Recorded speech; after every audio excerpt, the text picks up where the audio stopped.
So every once in a while, you'll get a piece of G code that doesn't make any sense when you import it into Mach 3.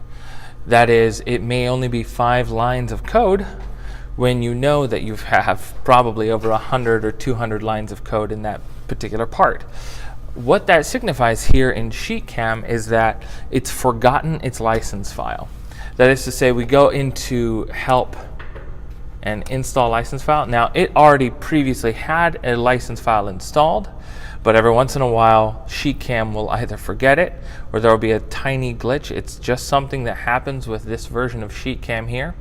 We click on license, and you should be able to just put license.cam LIC. And that'll be listed underneath. If you can't find it in the previous location, you go up to desktop, you go to write CNC load up, you go to licenses, and it should be present there. Just click open, restart SheetCam, and then go ahead and reprocess whatever file you were trying to process, and everything should be good. Without the license installed, SheetCam will not allow you to run more than 5 or 10 lines of code. That's just how that works. So if you are experiencing that issue, help, install license file, and then reinstall the file.